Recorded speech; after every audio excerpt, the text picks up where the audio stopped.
आपको कौन से क्वेश्चंस को हिट करना है वो इंपॉर्टेंट है, उसका सिलेक्शन आप कैसे करेंगे वो इंपॉर्टेंट है। जो आपकी फर्स्ट प्रायोरिटी के चैप्टर्स हैं, जो आपके सेकेंड प्रायोरिटी के चैप्टर्स हैं, इनमें आपको फॉर्मूलाज का क्लैरिटी होना चाहिए और ये बहुत इंपॉर्टेंट है। फाइनल एग्जामिनेशन के लिए मॉक टेस्ट लिखते हैं, तो मॉक टेस्ट ही आपके फाइनल रिहर्सल होते हैं। आप 18 से 20 क्वेश्चन को अटेम्प्ट करें, जिसमें कम से कम 15 से 16 क्वेश्चंस आपके सही होने चाहिए। पीवाईक्यूज के साथ आपको पूरा गो थ्रू करना है, फॉर्मूला शीट आपको अच्छे से मेंटेन करना है और एक्यूरेसी पर आपको फोकस करना है। हेलो बच्चों, कैसे हैं आप लोग? I do hope that you are in sound health and you are taking proper care of yourselves. I am Gaurav Kumar from physics Wallah Patna Vidyapeeth and I welcome you all to this short and amazing session which is focused on how you can score 60 plus marks in JEE main examination and what are the time saving tricks involved in this। तो आज का जो ये session है ये आपके लिए काफी इंपॉर्टेंट है। आपका JEE मेन का एग्जाम आने वाला है, तो यहाँ पर आपको ये सीखने को मिलेगा कि to be in the safer side आप 60 प्लस मार्क्स कैसे स्कोर कर सकते हैं। And do keep in mind कि एक बार ये आपके बैग में आ जाता है तो फिर फर्दर आप इस मार्क्स को और इंक्रीज भी कर सकते हैं।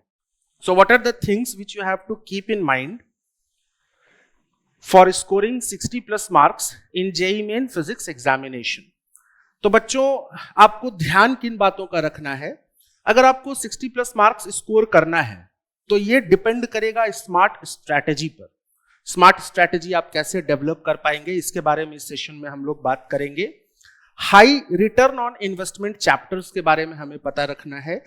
According to the trend of the questions asked in the examinations, हम ये देखेंगे कि कौन से चैप्टर्स हमारे फर्स्ट प्रायोरिटी पर होने चाहिए और कौन से चैप्टर्स हमारे सेकंड प्रायोरिटी पर होने चाहिए, और एग्जाम डे में आप ये एग्जीक्यूशन कैसे करेंगे ये आपको इस सेशन में सीखने को मिलेगा। And you must keep in mind that to score 60 plus marks in the JEE main examination, that physics is not about knowing everything, it is about the selection of right questions। आपको कौन से questions को hit करना है वो important है, उसका selection आप कैसे करेंगे वो इंपॉर्टेंट है। तो बच्चों, सबसे पहले आपका माइंडसेट क्या होना चाहिए? अभी आपका जो टारगेट है कि मेरे को 60 प्लस मार्क्स स्कोर करना है, तो आपका माइंडसेट क्या होना चाहिए? तो there are 25 questions in your paper. आपके पेपर में 25 क्वेश्चंस होंगे और आपको 15 से 16 क्वेश्चंस को सही बनाना है to bag 60 plus marks in the examination. 60 plus marks अगर आप स्कोर कर लेते हैं तो ये रैंक बूस्टर की तरह बिहेव करेगा, आपका माइंडसेट भी स्ट्रांग होगा, आगे के पेपर्स में भी आपके क्वेश्चंस जो है वो अच्छे से बनेंगे। और बच्चों, आपको ये ध्यान में रहना चाहिए according to the trend of the questions asked in the JEE main examination, जो फिजिक्स का पेपर आता है फॉर्मूला बेस्ड पेपर होता है। मैक्सिमम क्वेश्चंस जो है वो फॉर्मूला बेस्ड होते हैं। क्वेश्चंस रिपीटेटिव नेचर का होता है। आप कैसे आइडेंटिफाई कर पाएंगे रिपीटेटिव नेचर ऑफ क्वेश्चंस, वो भी आपको इस सेशन में मैं बताऊंगा। और वो प्रेडिक्टेबल भी होता है, तो आप कैसे ये कर पाएंगे इसके बारे में आपको पता चलेगा। इसके अलावा आपको ये ध्यान में रखना है कि अगर आपको इन क्वेश्चंस को सही बनाना है तो आपको स्पीड और एक्यूरेसी दोनों डेवलप करना है, और ये दोनों डेवलप हो सकता है डीप थ्योरी के नॉलेज से। और आपका जो टारगेट है वो होना चाहिए that you should target attempting only strong questions, जिसमें आप कॉन्फिडेंट हैं, कंफर्टेबल है, जो आपका ठीक से पढ़ा हुआ है, वो आपको सबसे पहले टारगेट करना है। सो चैप्टर का सिलेक्शन हम कैसे करेंगे, high return on investment chapters कैसे होंगे, तो ये बच्चों मैंने आपके लिए प्रिपेयर किया है by seeing the trend of the last year papers कि किस तरह के क्वेश्चंस किस चैप्टर से कितने फ्रीक्वेंटली पूछे जा रहे हैं। तो ये जो आप देख पा रहे हो बच्चों, ये हाई वेटेज चैप्टर्स हैं, इसमें आपका एफर्ट कम लगेगा। These are the low effort chapters और ये 60% पेपर को आपको कंस्टिट्यूट भी करेगा। So what are the must do chapters? First priority modern physics, जिसमें आपका photo electric effect, atomic structure और न्यूक्लियर थ्योरी है। Semiconductor and logic gates, current electricity, ray optics, magnetic effect of current, electromagnetic induction and alternating current. तो ये chapters आपके first priority में होने चाहिए, क्योंकि इन चैप्टर्स को अगर आपने ढंग से पढ़ रखा है, इस पर आपने सफिशिएंट क्वेश्चंस प्रैक्टिस कर रखा है, तो इन चैप्टर्स के क्वेश्चंस आपसे इजीली बनते हैं। बहुत ज्यादा फैक्ट्स की ट्विस्टिंग यहां पर नहीं होती है, and these alone can fetch you 40 to 45 marks in the paper. इसके अलावा अगर हम सेकेंड प्रायोरिटी चैप्टर्स की बात करें तो इलेक्ट्रोस्टैटिक्स, कैपेसिटर, और मैकेनिक्स के सेगमेंट में बात करें तो kinematics, laws of motion, work power energy, gravitation and unit dimension and error analysis. इस पर भी आपको कॉन्फिडेंट रहना है। यूनिट डायमेंशन आपको एक और तरीके से हेल्प करता है, ये भी अभी आपको आगे पता चलेगा। और इन चैप्टर्स में चूंकि यहां पर मैकेनिक्स भी इन्वॉल्व है, आपको ध्यान रखना है जो आपकी फर्स्ट प्रायोरिटी के चैप्टर्स हैं, जो आपके सेकेंड प्रायोरिटी के चैप्टर्स हैं, इनमें आपको फॉर्मूलाज का क्लैरिटी होना चाहिए। और ये बहुत इंपॉर्टेंट है कि पिछले 10-12 साल में जो पीवाईक्यूज इससे पूछे गए हैं, आपको उसकी मास्टरी होनी चाहिए। ये पीवाईक्यूज जब आप सॉल्व करते हैं तो इसी से आपको ट्रेंड का पता चलता है, क्वेश्चन के रिपीटेटिव नेचर का पता चलता है, और किस तरह के फॉर्मूला बेस्ड क्वेश्चंस आ रहे हैं आपको उसका पता चलता है। तो इन चैप्टर्स को बच्चों कम से कम आपको स्ट्रॉन्ग करके रखना है। इसके बाद आपको हर चैप्टर को प्रिपेयर कैसे करना है। अगर आपको 60+ मार्क्स स्कोर करना है, चैप्टर्स को मास्टरी करना है, तो आपका प्रिपरेशन का स्ट्रैटेजी क्या होना चाहिए, what is the short trick involved here, how to prepare each chapter. तो बच्चों पहले आपने जो भी क्लास में पढ़ा हुआ है आप उसको थॉरो रिवीजन में ले लें। इसके अलावे आप फॉर्मूला का शीट तैयार करें। You must maintain a formula sheet जो आपको क्विक रिकैप, क्विक रिवीजन देगा उस चैप्टर का। जितने भी इंपॉर्टेंट फॉर्मूलाज उस पर्टिकुलर चैप्टर में हैं, आप उसका एक शीट बना लें। एंड जब आप 10 से 12 साल के पीवाईक्यू सॉल्व करते हैं तो वहां से आपकी लर्निंग क्या होगी, direct formula, application based questions किस तरह के पूछे जा रहे हैं, उसको सॉल्व कैसे करना है। इसके अलावे अगर हम जेईई मेन के एग्जाम में बात करें तो कुछ क्वेश्चंस ऐसे भी होते हैं जो ऑप्शन एलिमिनेशन की मदद से बन जाते हैं, और ऑप्शन एलिमिनेशन में डायमेंशनल एनालिसिस भी आपको कभी कभी हेल्प करता है, जहां पर आप ऑप्शंस को डायमेंशनली चेक करके ऑप्शन को एलिमिनेट कर सकते हैं। तो ये चीज आप तभी सीख पाएंगे जब आप पीवाईक्यूज को ठीक ढंग से गो थ्रू करेंगे। तो आपको लास्ट 10 से 12 इयर्स के पीवाईक्यूज को सॉल्व करना है, और जब आप इन क्वेश्चंस को सॉल्व करेंगे तो आपको मार्क करना है कि ऐसे कौन से क्वेश्चंस हैं जो कॉन्सेप्ट्स के रिपीटेशन पर बेस्ड हैं। इस साल भी पूछा गया, अगले साल भी पूछा गया, उसके अगले साल भी पूछा गया, यानी आपको एक ये क्लैरिटी मिल जाएगा कि किस तरह के कॉन्सेप्ट के क्वेश्चंस रिपीटेटिवली पूछे जा रहे हैं, डायरेक्ट न्यूमेरिकल पैटर्न्स किस तरीके के हैं। ये सब आपको 10 से 12 ईयर के पीवाईक्यूज को सॉल्व करके पता चलता है।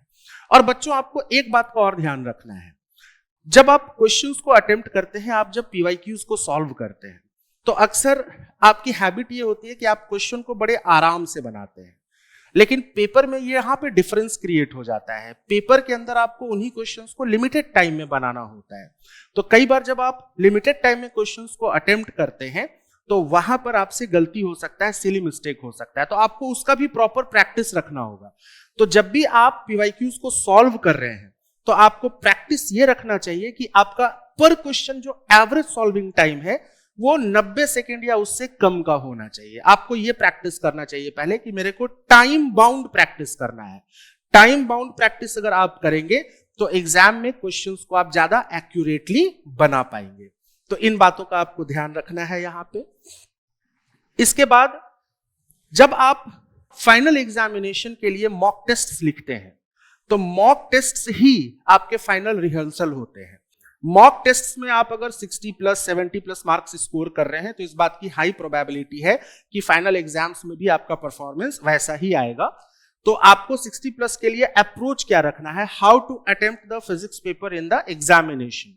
तो आपको क्वेश्चंस को राउंड वाइज बनाना है। आप क्वेश्चंस को 2 राउंड में अटेम्प्ट करेंगे, राउंड 1 एंड राउंड 2। राउंड 1 में यहां पर आपका आ गया सिलेक्शन स्ट्रेटेजी।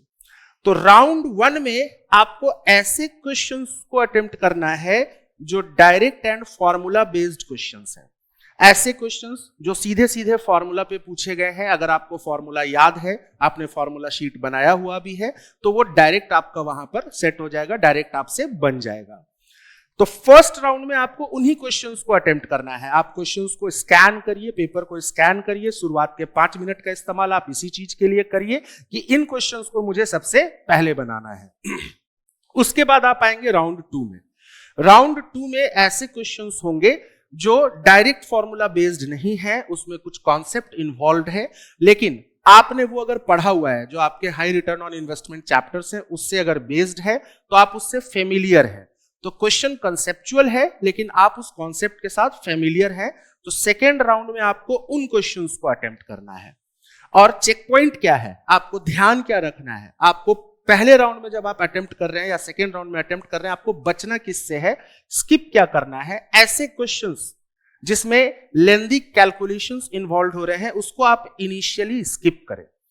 ऐसे क्वेश्चंस जिसमें मल्टीपल कॉन्सेप्ट के ट्रैप्स हैं, एक ऐसा क्वेश्चन है जिसमें आपको वर्क एनर्जी थ्योरम का इस्तेमाल भी करना पड़ रहा है, सर्कुलर मोशन का इस्तेमाल भी आ रहा है, या मोमेंटम कंजर्वेशन कोलिजन का इस्तेमाल आ रहा है, तो मल्टीपल कॉन्सेप्ट वाले जो क्वेश्चंस होते हैं वैसे ट्रैप से भी आपको बचना है इन राउंड 1 एंड राउंड 2। इन दोनों को अगर आपने सही ढंग से कर लिया है, फिर आपके पास टाइम बच रहा है, तब आप इस पर प्रोसीड कर सकते हैं।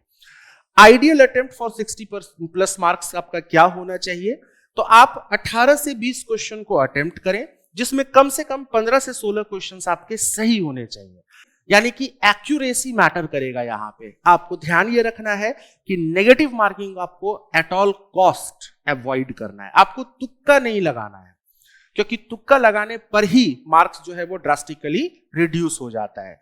तो this is your ideal attempt. इसके अलावा लास्ट के जो 10 डेज हैं उसमें आपका स्ट्रेटेजी क्या होना चाहिए, क्योंकि अब एग्जाम आपका आने वाला है, तो आपका क्या लास्ट 10 डेज का पावर प्लान होना चाहिए, फाइनल डे स्ट्रेटेजी आपकी क्या होनी चाहिए। तो सबसे पहले आपको जो फॉर्मूला शीट आपने बनाया है आपको उसको रोज रिवाइज करना है। You must revise the formula sheets daily. इसके अलावा जो आप मॉक टेस्ट देते हैं, तो मॉक टेस्ट के बाद का जो प्रोसेस होता है ये मोस्ट इंपॉर्टेंट होता है और मोस्ट इग्नोर्ड होता है स्टूडेंट के एंड पे। आपको मिस्टेक का नोटबुक बनाना है। आपको पर डे एक full mock test, full syllabus mock test आपको हर रोज लिखना है, और उसके बाद आपको मिस्टेक का नोटबुक बनाना है जिसको हम लोग कहते हैं एरर लॉग।